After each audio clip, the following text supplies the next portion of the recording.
I think most of you know that I am in my 25th year serving as your minister.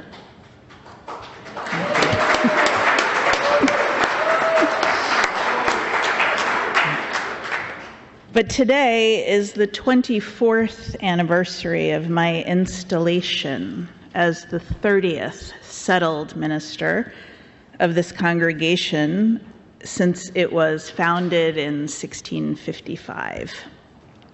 In our UU tradition, ministers are called to serve a congregation by a vote of the members.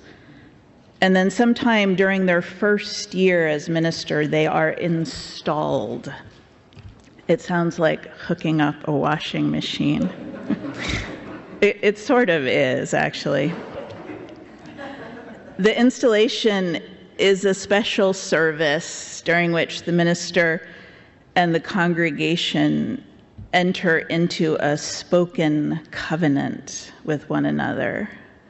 We make promises or vows to each other about how we will try to be and what we will try to do in the years ahead. So it's kind of a combination of putting in a washing machine and getting married. I chose the first Sunday in March for this service because it was the same date that one of my predecessors here, Reverend Andrew Rosenberger, was installed as the minister in 1966. Andrew was beloved and trusted, and he was honored with the title of Minister Emeritus when he retired after 17 years. I wanted to try to follow in his footsteps, so it felt like a good date to choose, auspicious. So 24 years ago today, I vowed to minister to you to the best of my ability, with honesty and compassion. And those of you who were at the service that day asked me to tell you the truth in love, to speak to you of the wonder and mystery of life, and to help you toward a deeper commitment to justice and compassion.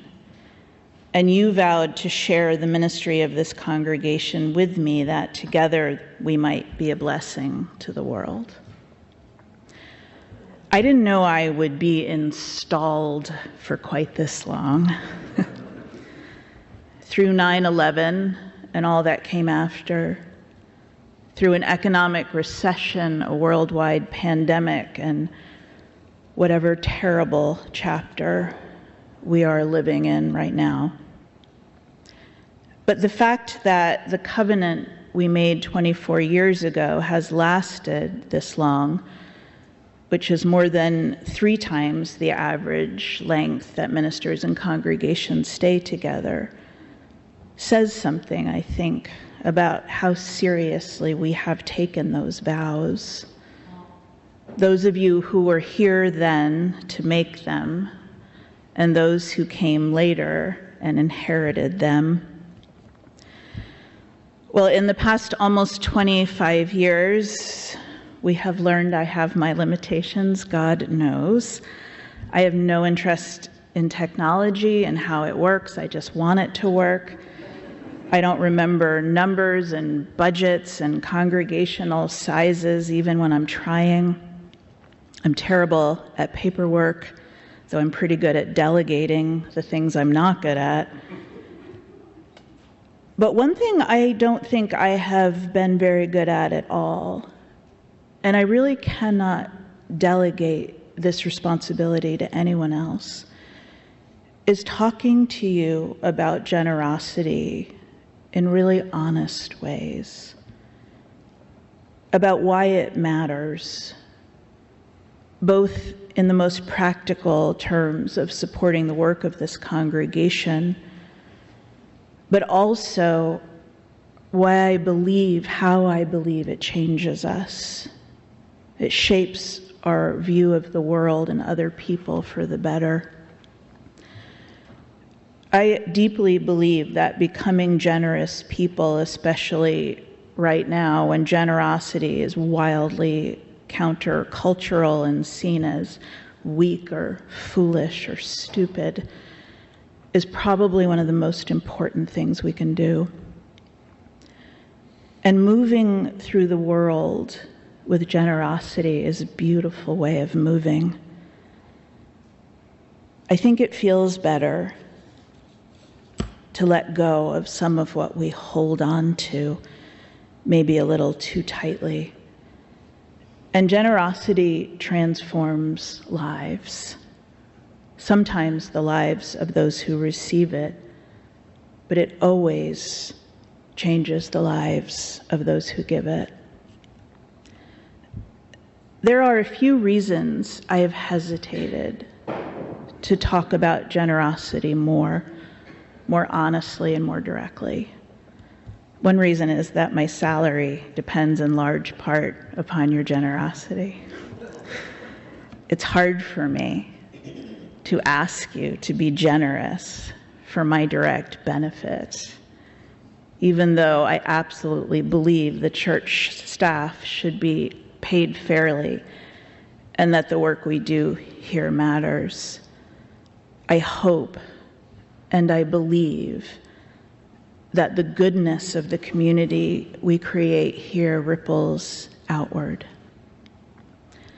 But another reason I hesitate, and probably the biggest one, is because I never want you to feel like you are not enough.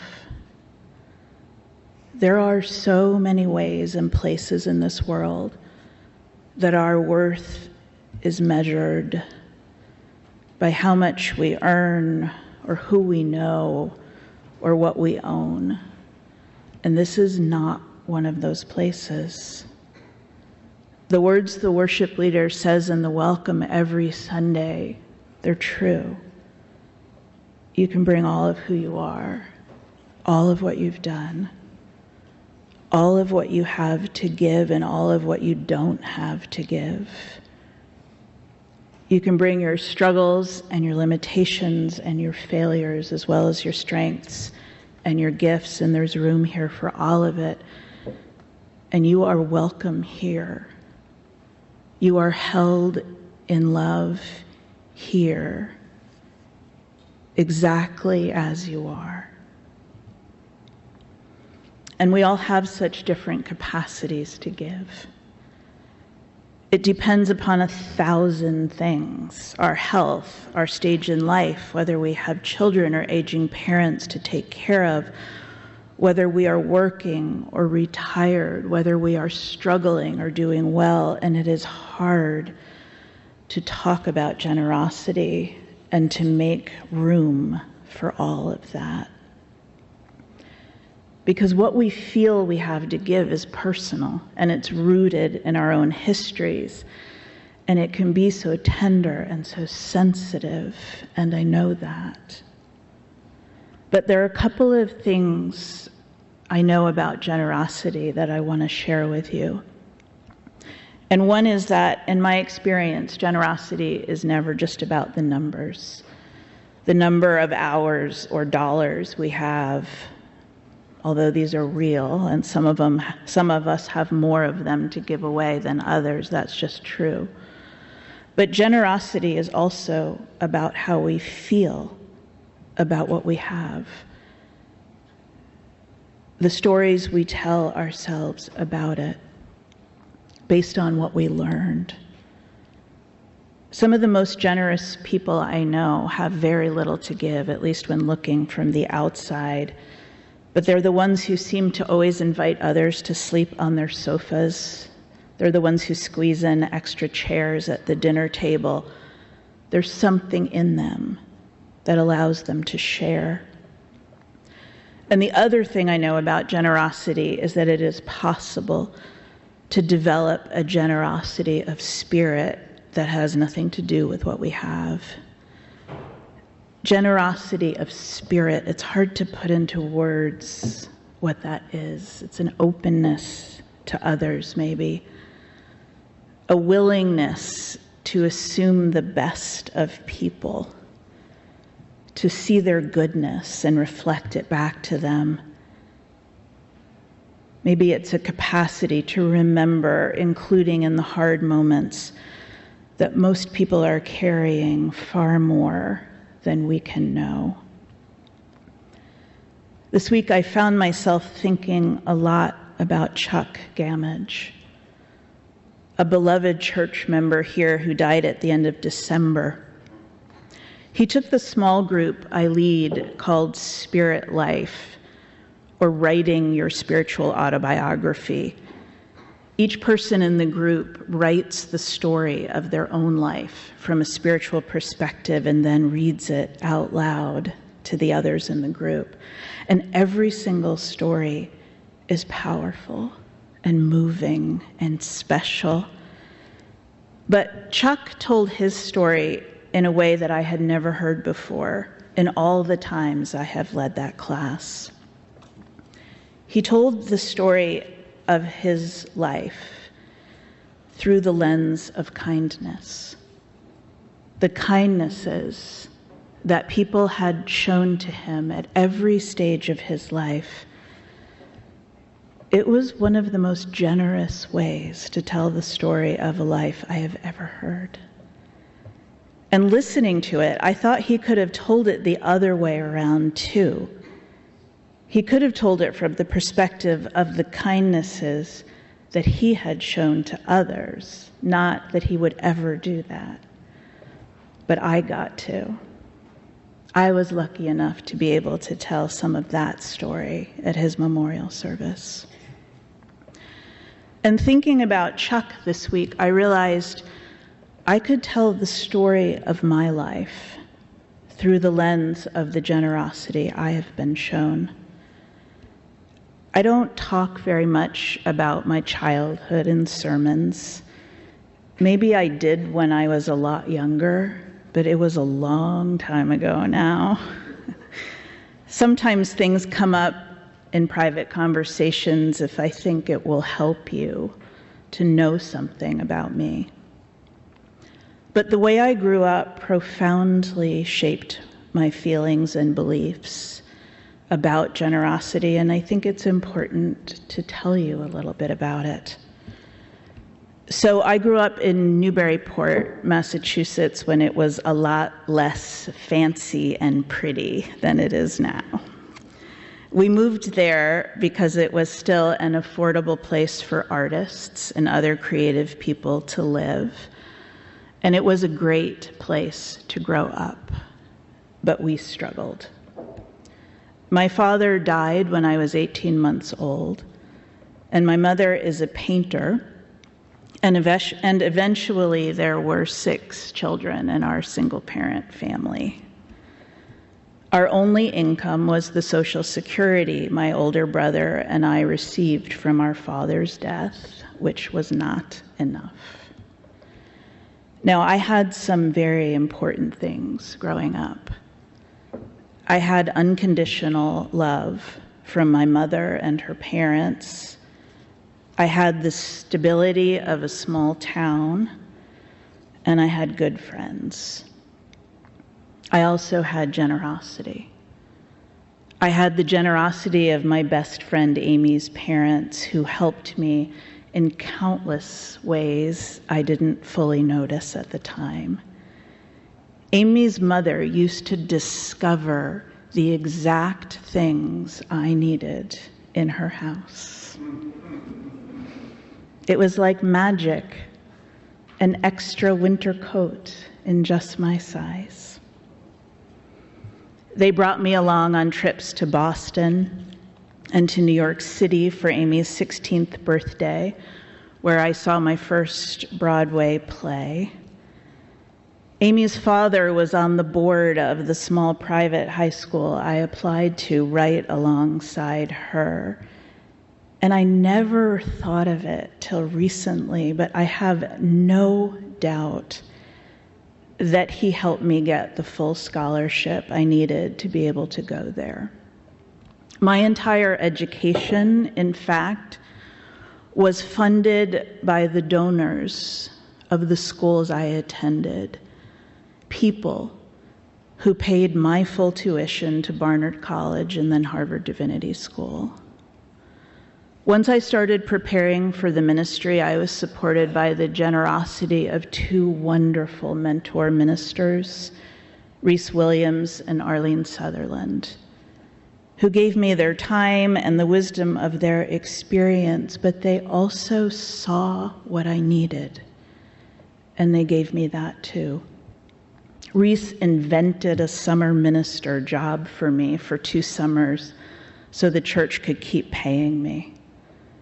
Arlene paid for my dental care out of her discretionary fund when I urgently needed it. The Unitarian Universalist Association Scholarship Fund for Students paid for my required chaplaincy training. They gave me money for my books, and I could keep going like this for a very long time. My entire life has been built upon a foundation of generosity. All of those acts of kindness, all of those scholarships and emergency funds and discretionary funds, they were given by people just like us who gave what they could, That giving transformed my life. It made me who I am.